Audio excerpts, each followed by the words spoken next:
Hey, what was your name again? Susan. I'm Evan. You've been arguing with us at our booth. Yeah, it's Evan. Well, at first it was very good. When I walked over, my friend Dennis behind her really going, and she just seemed not to believe anything she was being told. So I just kind of like stepped in and was like, "Here, Susan, look, it's on my phone. Here's mine." No, Look. let's not say that. Look.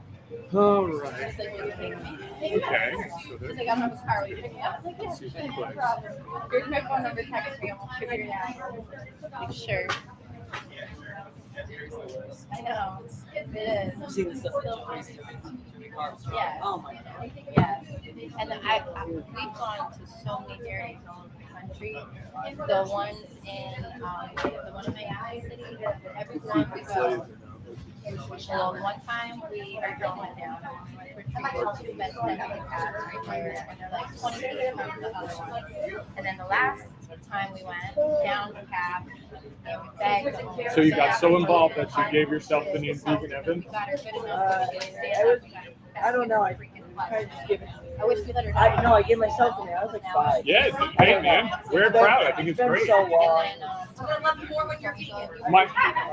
My 8-year-old is trying to feed. He loves being vegan, but at the same time, he doesn't. He thinks he's the only kid in the world who's vegan. So the fact that you chose that is pretty awesome.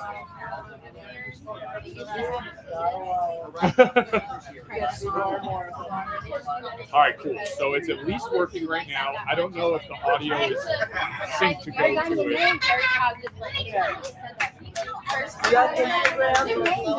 I know. Yeah, I know. And I like couldn't help myself. When you're like disrupted, and I couldn't help myself. I'm like, so usually they're for me, but today they're for fun. And they were like, yeah. And you Yeah, got is that like bright or is that dark? Because you know the movie's got it's Tony's dark. little kids like, you're my artificial Is it- intelligence. Thank you for that. That was clarified. It's like crazy. Do you mind if we do that? Of course. I'm gonna try and finish my ear. What are you writing? I My last Literally about No. Before you get up, smile. Oh gosh. This is what I go by. This is like what everyone. your first name. I'm such a dork. And then that's one word, but I put it No, I down. don't understand what that means. We're all gonna Yeah, make a sorry. phone down. Oh, oh. Good night. My hair looks super crazy right now.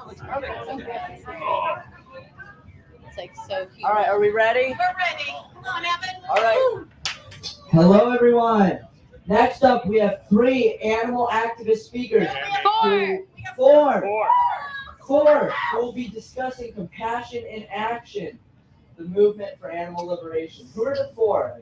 I have stuff about 3 on here. Okay, the first activist presenter is a healthcare professional of over 30 years, is a patient advocate optimizing pain management without the use of opiates.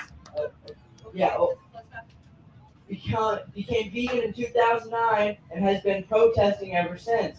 Her focus is on animals and so-called entertainment, namely horse racing and rodeos. She's a current board member of Animal Protection and Rescue League, APRL.org. Please welcome Heather Wilson.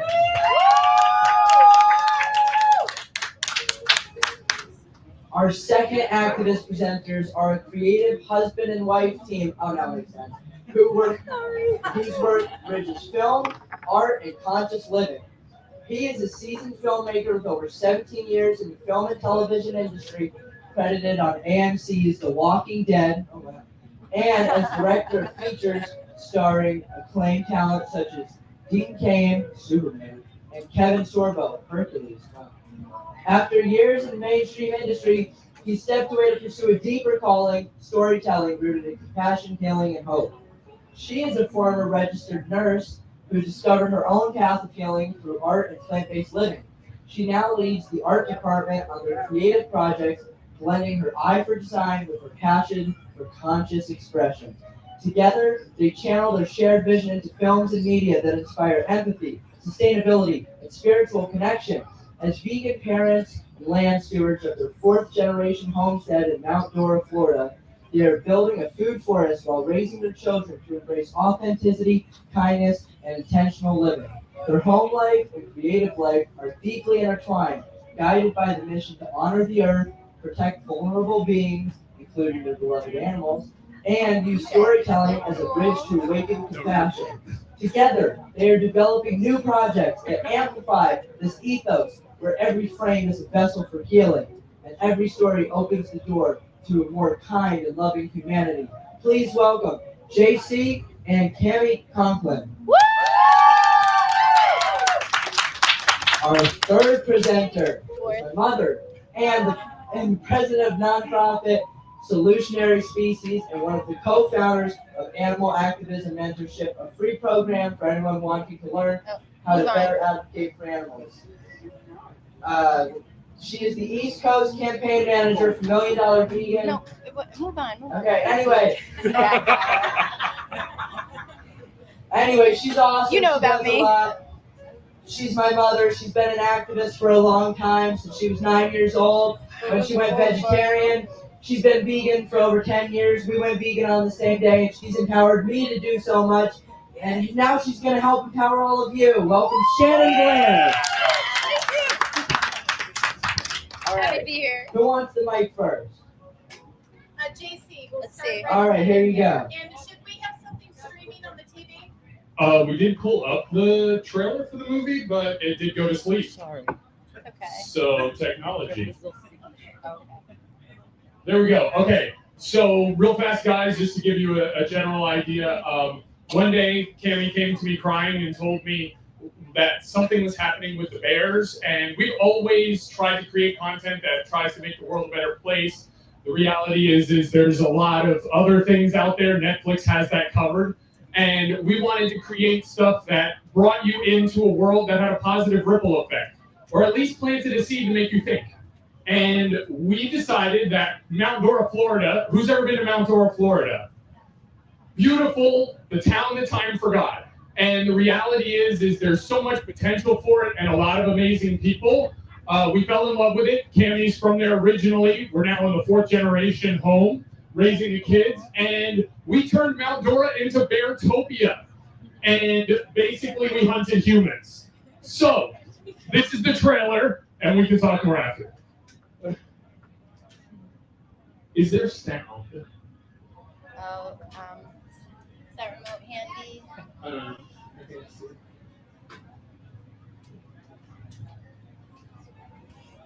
If you want to pause it till he gets the sound up. Because I can hear it, but I could narrate it for you if you want. No, just kidding.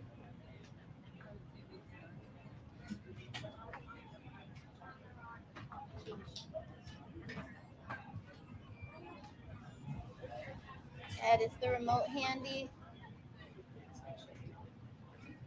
This is for the slides today. Like my TV remote. It's right there in front of the. Yeah, if we can. I don't know if that'll affect it. Let's see.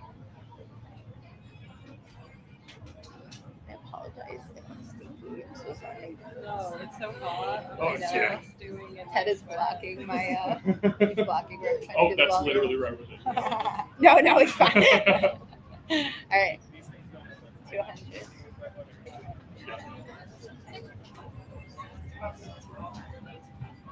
All right.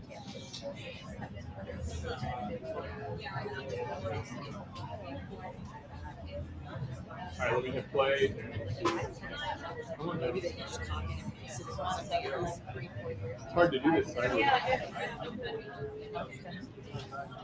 Mine was content based from There we go. Okay.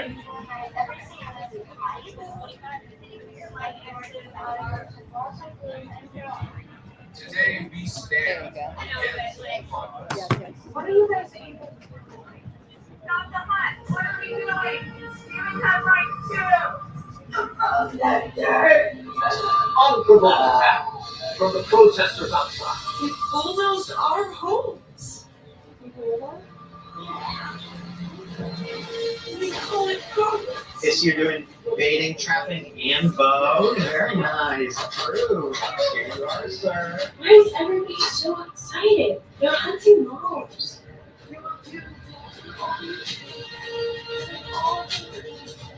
This is not merely a hunt. This is history!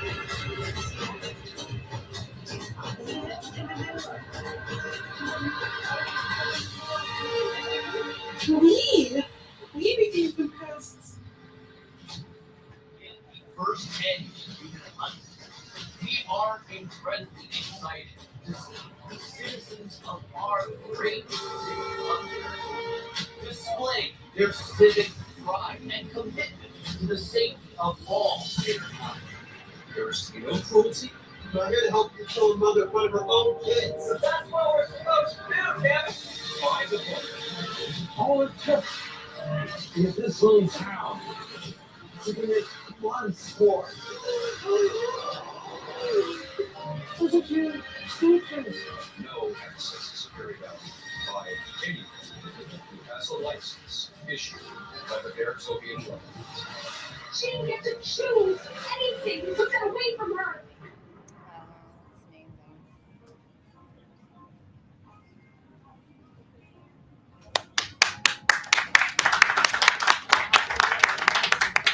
Wow. So the beautiful thing about that, guys, is that that was a movie that was created from her heart. And when the community started to hear about it, they said, how can we help? Some of them didn't even know it. As I was saying, calling in favors, saying, hey, I've got this movie, but this is the concept. Sign me up. I don't have to worry about being paid. The Payment Enough is creating this tool to help people see another perspective, right? We're not trying to force anything. We're just trying to say that what if you woke up and one day you had a target on your back? We don't think about that. We go through day in, day out, just dealing with what we know are our problems. But we don't know what we're doing for all the other people. Yeah, for me, it was waking up and realizing that they're just as intelligent as we are. They feel the same love that we feel. They feel the same connection to their children that we feel. And they're going to go through the potential of just being like murdered for no other reason other than money. So we see a problem in our hearts, and we use our gifts and talents to address that problem. And that's why we're here today. We're using our gifts and talents to speak for the species that otherwise can't. And believe it or not, our hopes are actually to be able, we've already had so many people say, what's next? What's next in the story? What's going on? You create a reality for people, and you have a responsibility to say, what type of reality are you creating? What type of ripple effect does it have? Well, after making this with nearly no budget, we were able to excite so many people who want to be in that reality. Guess what? It can be a real reality. It's not a fictitious situation. But nonetheless, we have decided that Chill Baby Productions, our production company, named after our 8-year-old son, is actually going to have a branch that creates content, movies, blockbuster style, that plants seeds and create opportunities to speak for the voiceless in a cinematic and entertaining way.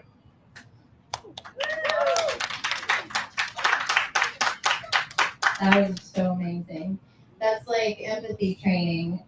Like the trailer alone. Wow, this is incredible. Well, I'm going to go ahead and pass it over to Heather. I'm going to go ahead and get a video up in the meantime. And I'm so grateful that this human being has moved to our state. She is incredible. She's going to tell you about herself and what she does. Thank you. It's an honor to be here. It's always an honor to use our voices to speak up for innocent animals. I got into activism in California right after I became vegan, January 1st, 2009. And like a lot of us, my foray into protests was with the circus.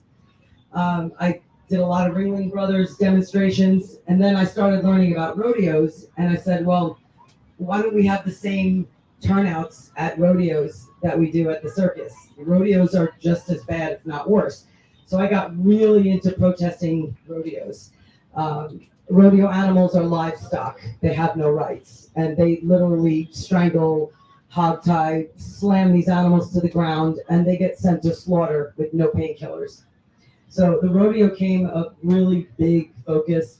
I also got really into protesting horse racing, trophy hunting, so lots of different actions.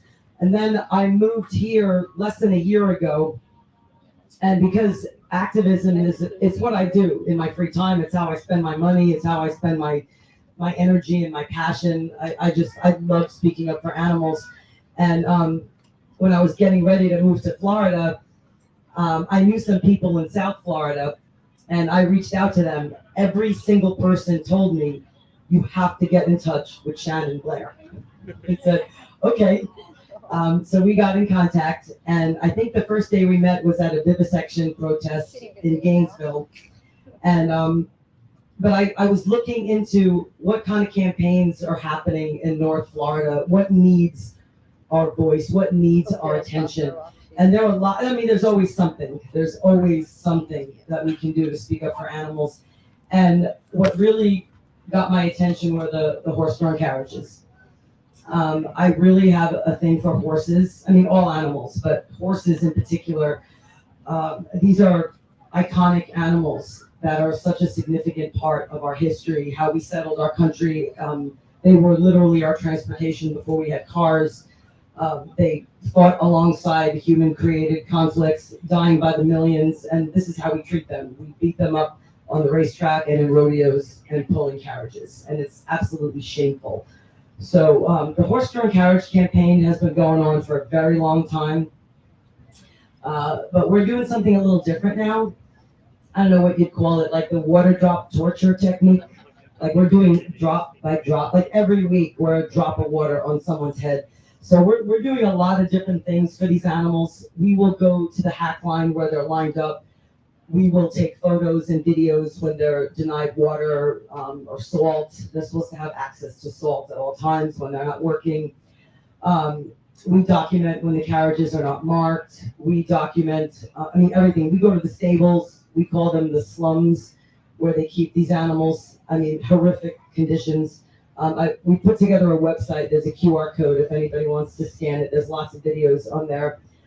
And then we also go to City Hall and we make public comment. We've become their biggest nightmare. Then the carriage people started showing up at City Hall. So then you know you're making an impact.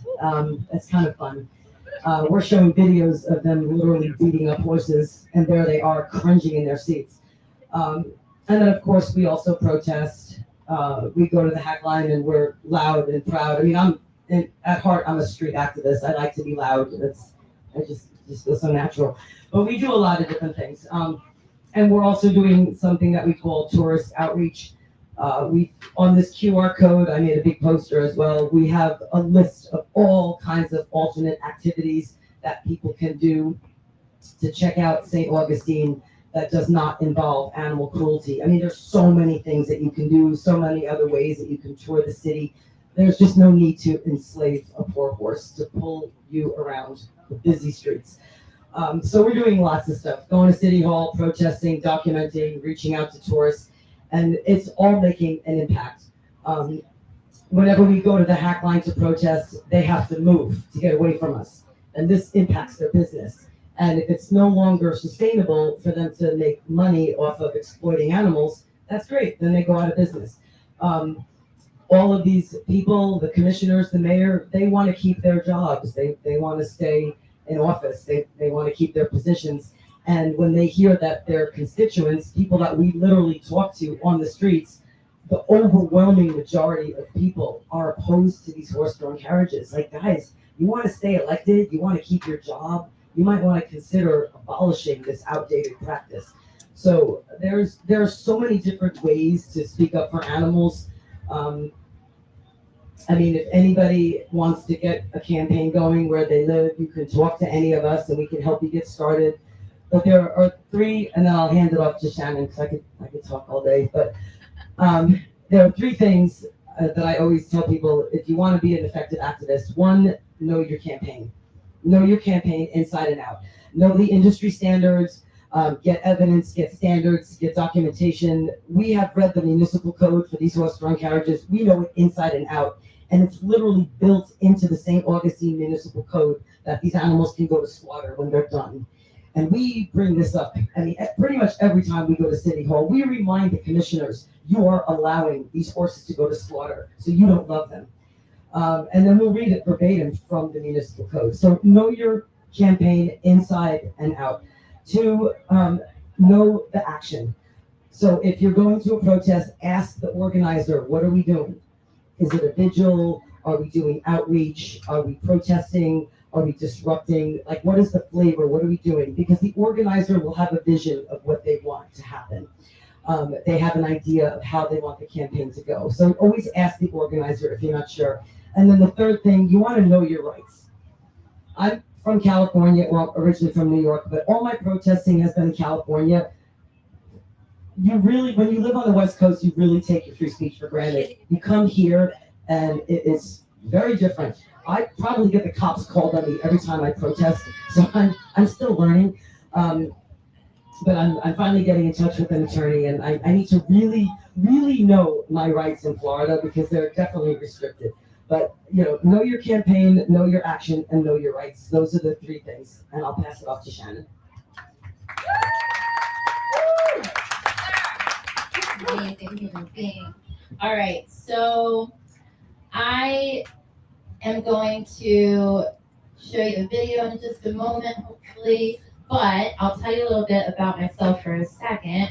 So currently, I am the plant-based community coordinator for Solid Rock Community School, which is in Tarpon Springs. It's a K-12 private school that is entirely plant-based, and our curriculum is incredible. Our founder and director has created what's called a CHI curriculum, which stands for Compassionate Humane Education, and it's woven into everything. We have a pre-veterinary program, and we have a culinary program and an animal sanctuary where the animals have all been rescued from different situations.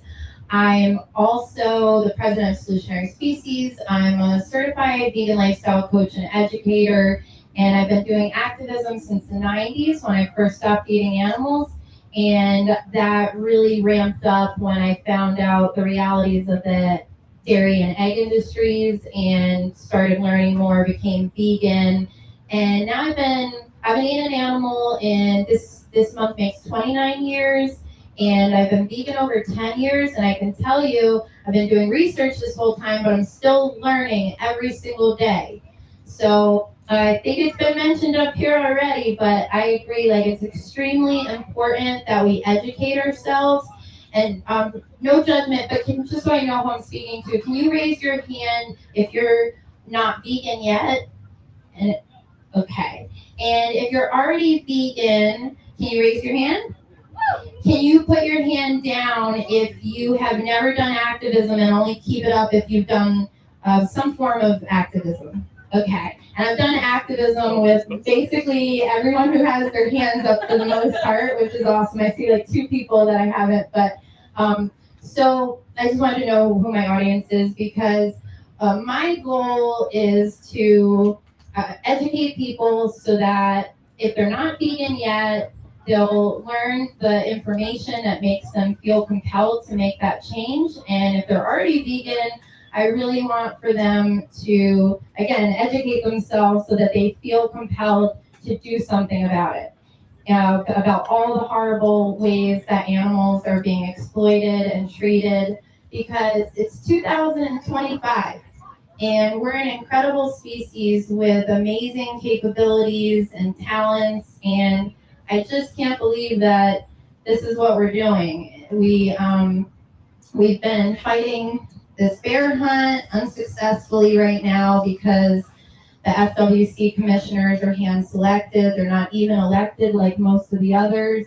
And so that's unfortunate because they don't really care what 80+% of Floridians have said. They're land developers and trophy hunters, and so we're up against a lot. We've been fighting a slaughterhouse proposal in Jacksonville. This is the second time with the same people.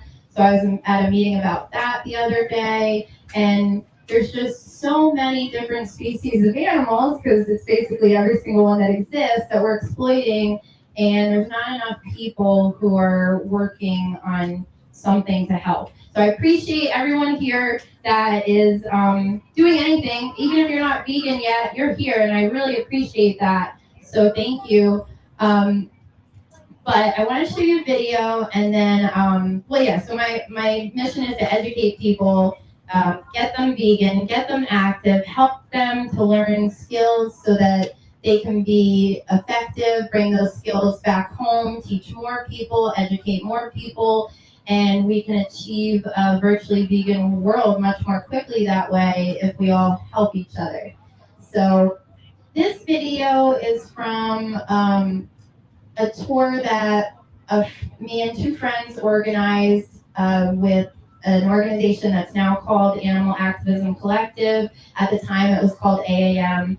And so it was a 9-day tour, and the video is edited for those 9 days into about 5 minutes. But before it plays, I just want you to know that all the footage, and there's nothing too graphic in it, but just trigger warning, there are some animal transport trucks, and all the footage in this is from our tour. Someone with us filmed it, so nothing is like stock footage.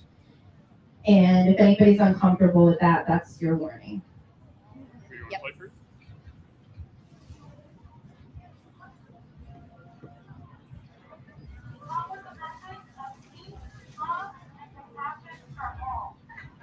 the mic. Oh, the mic. Volume over there.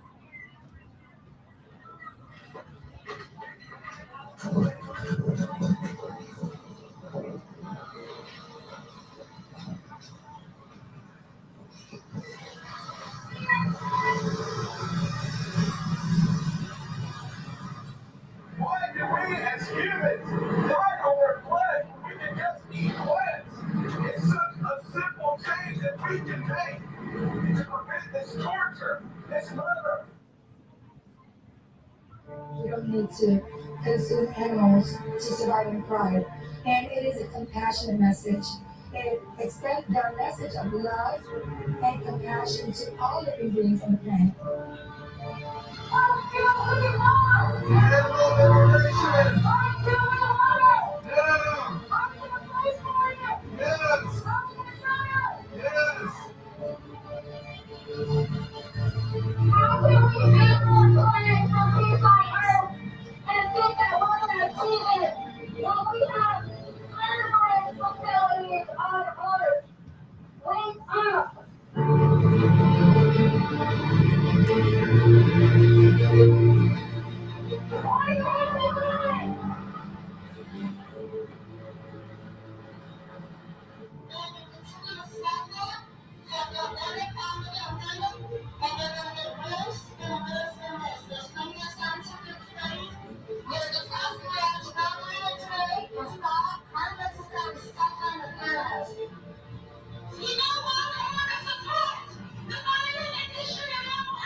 Do you have a message for President Greg Friendless? You have the power to make a change. You're in a position to actually impact the things that we're fighting for.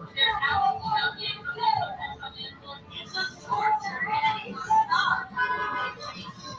This torture is for absolutely no reason. It's not research.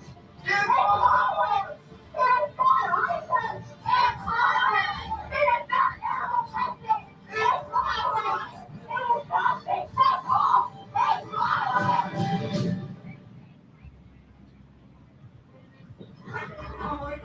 I'm so sorry. I'm so sorry.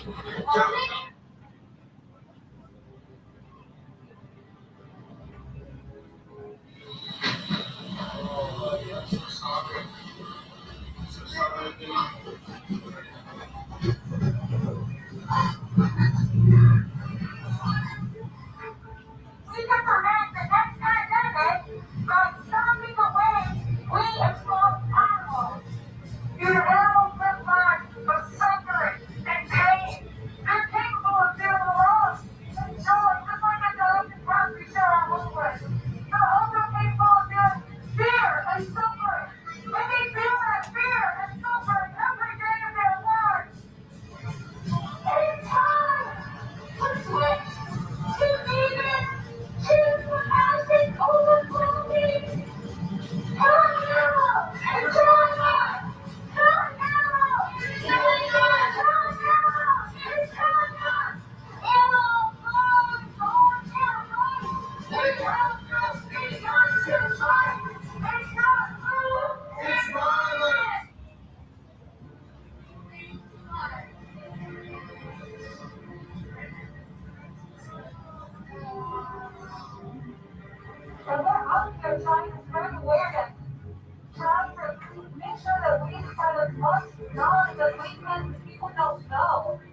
We walk around so ignorant.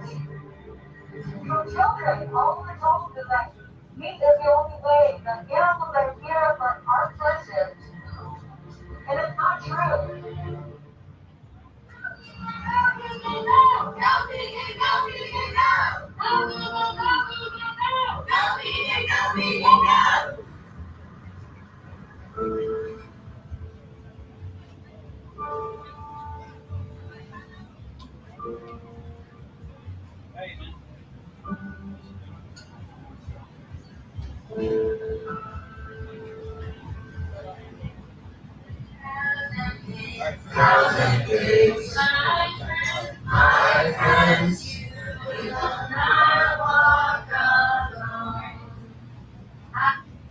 Hi, thank you for watching it. So that was all different forms of nonviolent activism. Sorry, the speaker's jumping a little, so I can talk without it if it's better. If we can't, it's hard to hear. Okay, so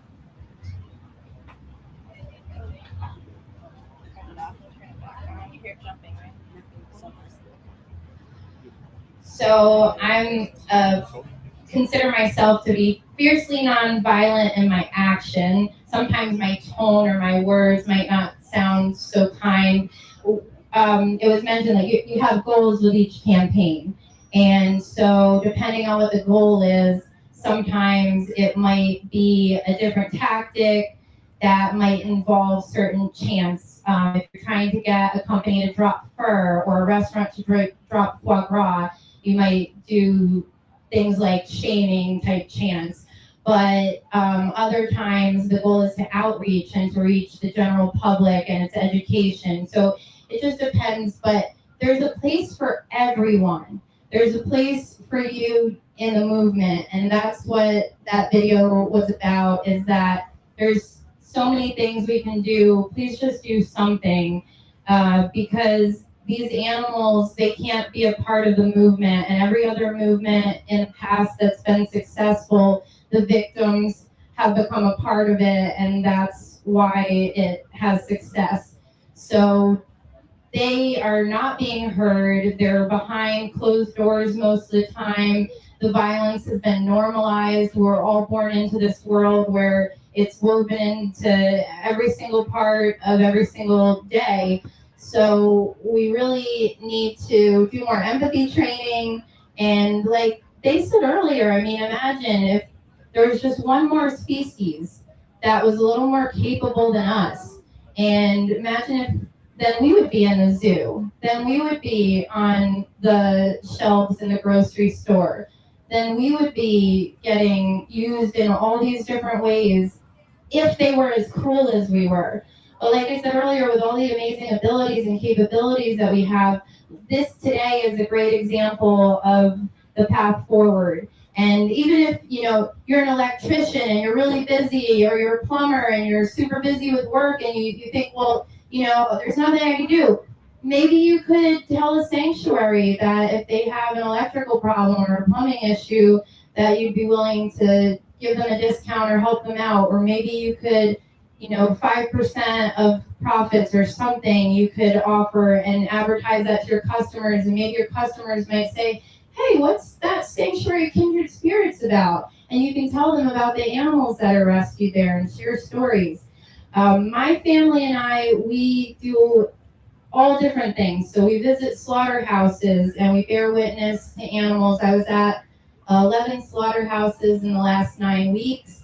And I try to make sure that when I bring my kids to places that are sad, and it's important for adults too, that we go to happy places and we visit sanctuaries. And that's also activism. You can volunteer, and even if you're not volunteering and you're just there for a special event or to visit and take a tour, sharing their stories is activism, and sharing food and recipes. But the more we do, like when we know better, we do better, and we also have a responsibility to teach others what we've learned and help them. And if we could all at least just help the people that we love and care about, or if you want to do more, like we're trying to reach people we don't even know, that would expedite it so much more quickly.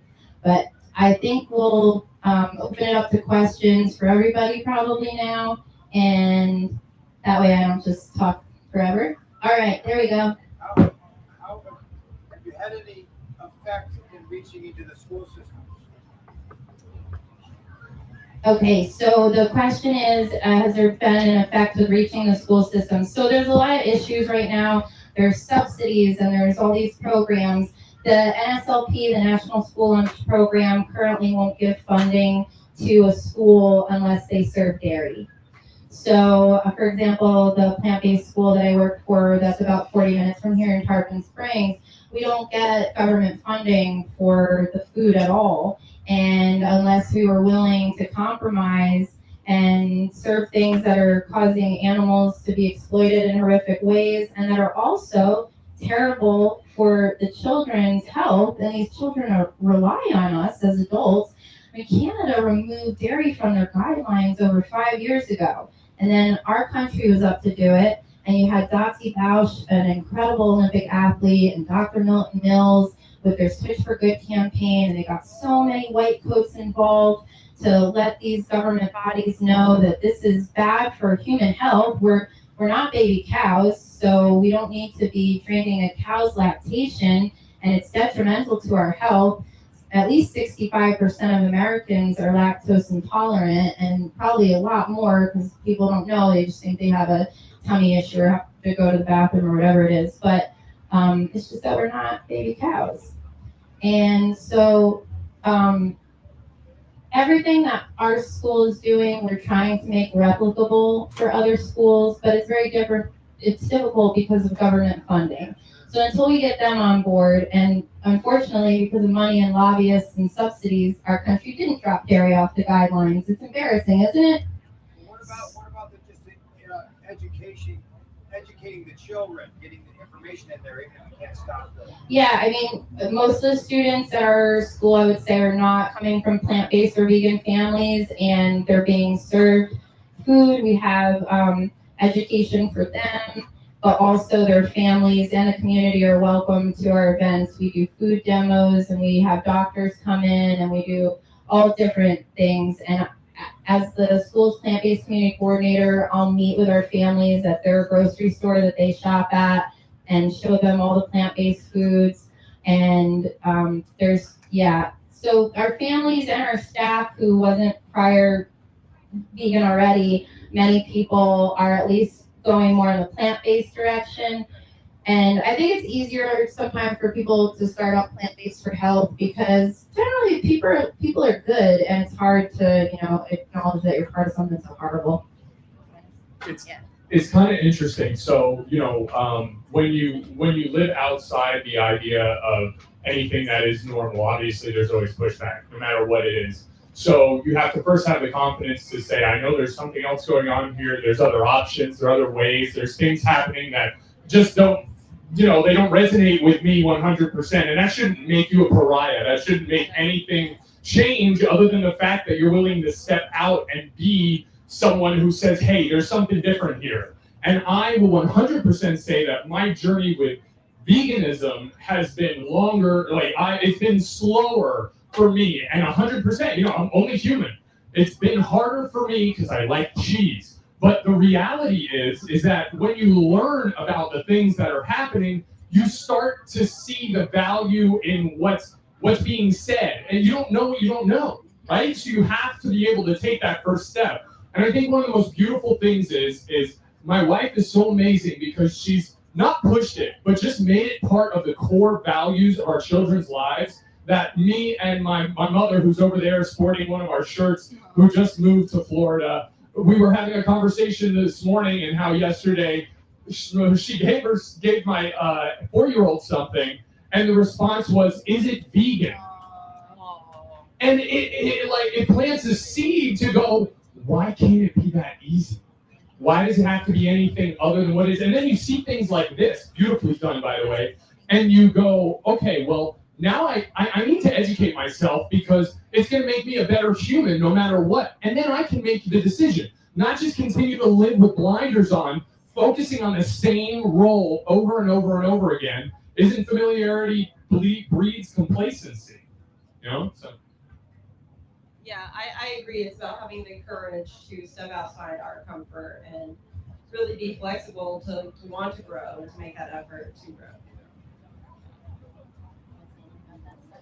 Any more questions? What was the name of the movie again? It's called Bears. Bears the Hunt. We're actually working on streaming distribution right now, so it'll be out pretty soon. But you can follow it at bearsthemovement.com and on Instagram, because it's not just about the movie; it's about planting a seed to try to help people see another perspective. Okay, so I have a question for you guys. Is what do you think we can do as a community for the bear hunt that's going to take place? So everybody please come to the rally on November 17th if you're able to. That's one big thing. Also, if you haven't already, sign the petitions, write to the governor. It might not do as much good, but write to the FWC commissioners anyway, because you can just copy and paste, right? And as many emails get sent to these government bodies, the better. They're all on record, but I'm going to pass it to them because they've been working really hard on this. So we've been working with the Bears United, and Katrina is working on they're working on a lawsuit to stop that. I want to say it's next week that they go into court. It is the 17th. So hopefully they'll make some leeway and provide at least a pause button on it. But if not, ultimately it's finding the solution to reform how the FWC is run. It's run by unelected people that are land developers, and that's never going to make a beautiful future for our wildlife. And they're trophy hunters as well. So, yeah. Right, and can you talk about the date of the bear hunt and stuff? We all need to be aware about what's going on. I can say that. I have one more thing to say. Okay, so another way you can help, because if things don't get stopped this time around, it's again planned for next year. So the last hunt interstate was in 2015. It was a bloodbath. They had like a certain amount that they were going to allow to be killed, but no tags were given out prior. So everybody was worried if they didn't kill quickly, they were going to miss their chance. And they were right. On day 2, they had to stop it. And they had killed so many lactating mothers, so many cubs that were illegally sized. A blind grandfather bear, and there were checkpoints, and that's the only reason that we knew about it, because there were activists who were there photographing, who were seeing these mothers who had milk coming out of their teats. And then in 2016, because of what happened the prior year, everybody was up in arms. That's when we found out about it and got involved when my son was very young. That was one of his first really where he got very involved in a campaign, and it was stopped that year. And everybody was so happy because this is an icon animal that everybody cares about, not just the vegans. So then now all of a sudden you hear there's going to be another hunt, and we're all like, well, what? But we're doing it differently this time. We're only going to give out 170 or 180 something tags, and we're going to make sure that we make it so that they're in these certain areas where the populations are fine. But it's all BS because the science was never finished being collected. We don't have a strong Florida black bear population. We have 7 fragmented populations. And when data is not done till 2027 to 2030, how can they make these recommendations even?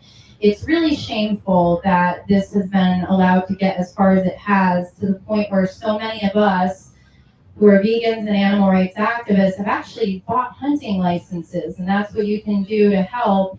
If you're a senior, you can get your hunting license for free, and it's good for like 25 years. If you're not a senior yet, it's like $17, about $21 after fees. And then this time around, they did a raffle. It was $5 a ticket. I bought 20 because I am an activist who's broke, but some people bought so many, and we know at least 40 of them were gotten by people who don't have a motivation to hurt a bear. So that's great. Oh, I didn't know that. How did you not message me? I just got it. It's horrific. I mean, it was like a double-edged sword Oh my because you went goodness. to the mailbox hoping, my grandson's over there. You went to the mailbox and you open it up and it's horrific. And there was how many bought? Like 180 something thousand, I think. I think it was like 182,000. I think the number was correct. Lucky lady. She needs to play some other lotteries too. Wow, that's awesome. But it's horrible. You get like this package and you get like This is Piggy Patty. She's an incredible activist. She's come on these tours with us too.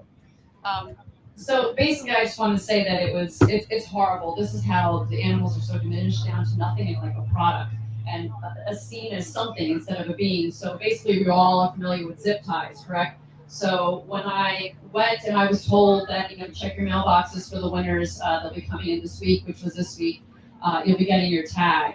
And I was saying to myself, oh my God, I'm gonna be getting my tag soon. And when I went to the mailbox and I got it, it was kind of like a double-edged sword because a part of me was so excited because I knew, okay, here is the tag that I'm going to be able to save one bear.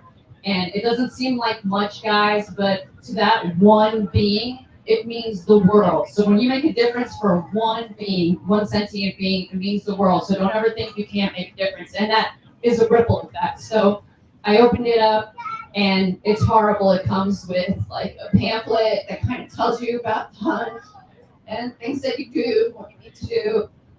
But the other thing is too is that there's like a green, it's almost like a zip tie, and it gives you directions as to how to insert that into your murdered victim. Insert it into their fur, and then you zip tie it, and that's how you send them a picture, and then you have to report your bear hunt. So it's just horrible. So we use zip ties, all the time. We use them in activism and stuff like that. And then to think that this is going to be going on a murdered being, and this is what these guys are so happy to do. But at the same time, I know that, there was, I think, 48 of us so far that we know of that are going to be saving 48 beautiful sentient beings, So what my point is that, next year, if this does happen again, please do what you can, share out with your friends. It was horrific to have to get a hunting license, but at the same time, again, you knew that there was a good possibility that not only could you be chosen in a lottery to win a bear tag to save another being, but also when you do have a hunting license, now you sort of are a shareholder. So now you will be privy to a lot of information first, before everybody else, before the public, and you will also be able to be a big part of decisions that are made because now they have to listen to you. So that's just my 2 cents. No, everybody can make a difference. Yeah. There's one last thing to answer that question, and it's not super deep, and it's we overcomplicate things in life. We have a tendency to do that. It's the idea that we live and we do what we do every day, and these animals become the environment in which you live. They don't get an opportunity to be living here as well, right? It's not an as well. It's not a part of. It's not a shared earth or planet. It's a, hey, you're here. Oh, that squirrel went in my backyard. Let me shoot it. Oh, hey, let me eat whatever this is, right? And we don't think that way. And if you truly want to make a difference with not just the bears or the chickens or the cows or literally any creatures, even ourselves, you have to stop and realize that they're here just as much as we are. And every moment you have an opportunity to say, hey, I'm sharing this existence with them. And because of that, therefore, you're already being an activist. You're already helping. And at least that's what I believe. Yeah.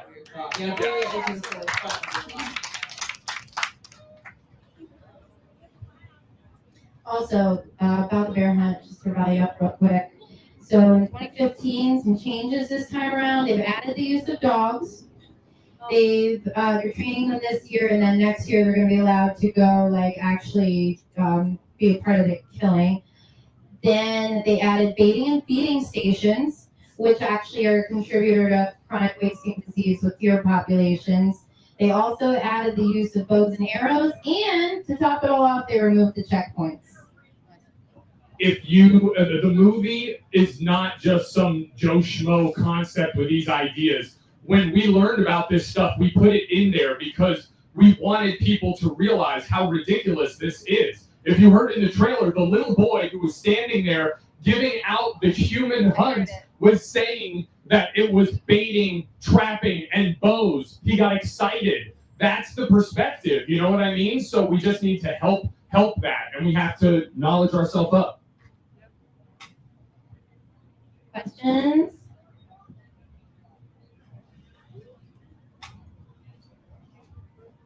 Okay, well, until somebody has a question, I just want to give a really easy form of activism that I thought of, and then I'm going to pass it to you no matter what.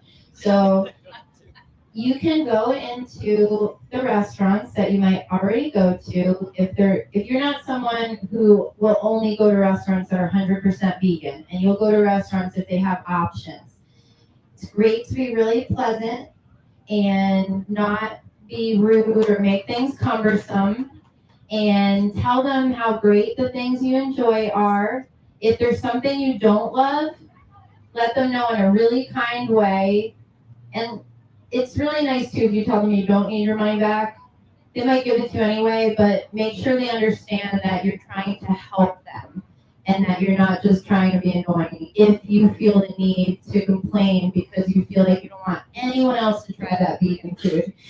But if it's someplace where you go all the time and you know the staff or the management, you can help them to tweak items on the menu and add more vegan options. You can offer to help promote in your community. Things like this are an easy way to start that are completely legal. You don't have to worry about anybody even misconstruing it as something that might have, problems. It's all positive, and it'll help make veganism more normalized and more accessible. And that's like a really easy thing that anybody could do. And it's so important that when we represent ourselves as vegans and in certain situations especially, that we don't make things difficult, annoying, and we don't treat people horribly. Unless we're doing like a really like pressure campaign with Target, like that might be different. But as human beings, like just if you're here, you're not vegan yet, or for anybody who's not vegan yet, my belief is that they really truly don't get it yet. If they did, they'd already be vegan. So try to have empathy for people and try to become friends with them and offer to show them the things that you know and help teach them. So I want to ask Heather a question. So you were going to go out there no matter what, no matter who was joining you, no matter like what was going on. You have your babies at home, your doggies that are your life and your world, and I know that you're very careful to make sure that they get all the attention they need, but every other bit you dedicate to these animals. What makes you so passionate?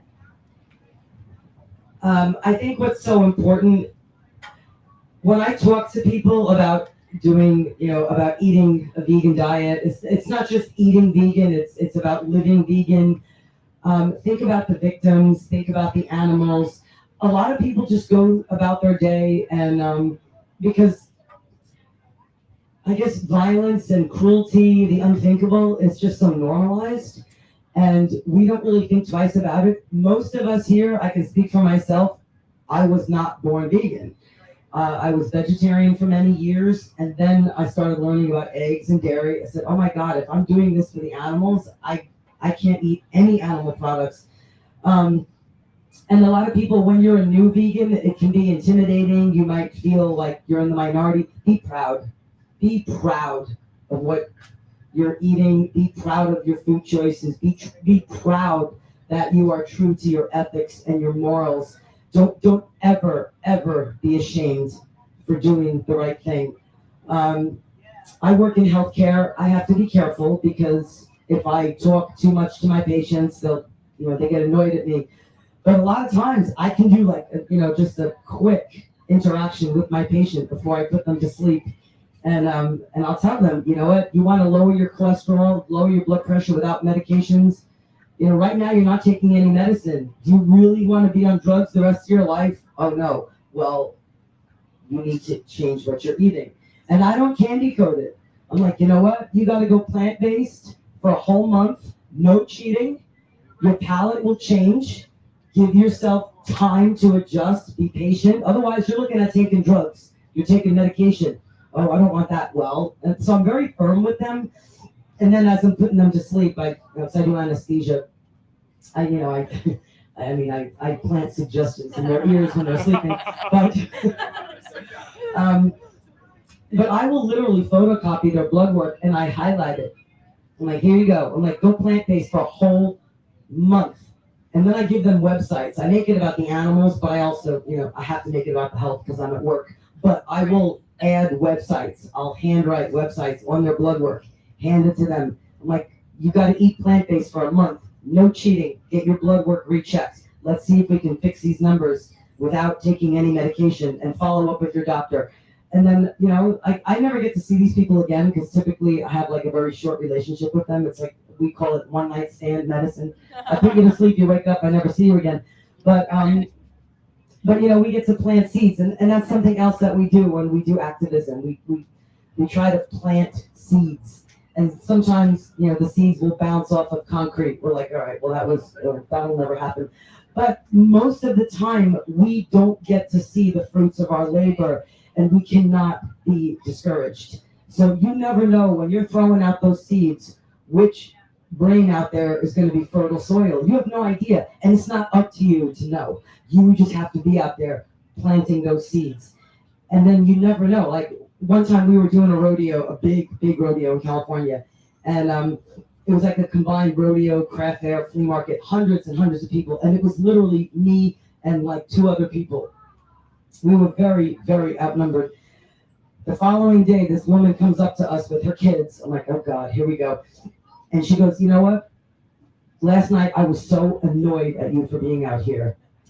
But we went inside and we saw what they did to those animals. And you're right. We can't thank you enough. So it's like those little interactions, and those happen all the time. And if we weren't there the next day, we wouldn't have known. So for all of you that are eating a plant-based diet, vegan diet, whatever you want to call it, for whatever reason you're doing it, but you always have to go back to the animals, even if you're doing it for health or religion or whatever. It's about the animals. Think about those animals, and don't ever be ashamed for what you're eating. I know, being vegan around this time of year can be very difficult. Thanksgiving, Christmas, it's a horror show. I hate it. I don't like the holidays. Because my family, I have one family member who's vegan. The rest of my family will never change. And I don't want to sit down at the table with a carcass in front of me. I don't. I'd rather not see them. And I know that's awful. But this is a very difficult time of the year for vegans. But don't, just stay the course, and don't ever be ashamed of why you're eating the way you're eating, because you're being ethical, moral, and you're doing the right thing. So thank all of you for being here, and thank you again for the invitation. Awesome. I think we're about at time, but everyone's reached in different ways, and even the same person will be reached in different ways depending on the day, what's going on in their life and their mood. And the seed planting is, I've been depressed, and I did activism in the same place 5 times in a row by myself with different signs. And I keep running into some of the same people, and some of the people that have argued with me so intensely, the next week, they're like, yeah, I've been thinking about it. And people have to sit on things, so it's true. Don't get discouraged. And your passion is contagious. The reality is that you never know who's your excitement for being who you are and genuine to caring about other creatures on this planet could spark something that you don't even know. We had one guy who had a big role on the film, and by the end of it, he was actually interviewed on local TV talking about the bear hunt solely because of the passion he had for the experience of the film. So you can never really tell, guys. It's every little thing. Thank you all for being here. We'll see you next year, Tampa Bay Veg Fest 2026. Thank you guys. I know, 3 of you made, well, you're always trapped. So you're here. But thank you for making it here and building our tribe. We are a small tribe. We do need to come together in person to connect because it's hard, and the holidays are hard. And we're always doing the Tampa Bay Veg Fest right before Thanksgiving. So thank you all for being here, and that I have new family members in the tribe. And everyone, thanks for coming to Veg Fest. See you next year. Thanksgiving, you can go to Kindred Spirit Sanctuary. It's about an hour and a half away from here. They do a Thanksgiving potluck every single year. They've been there I did that consistently for when I tried to 6 drink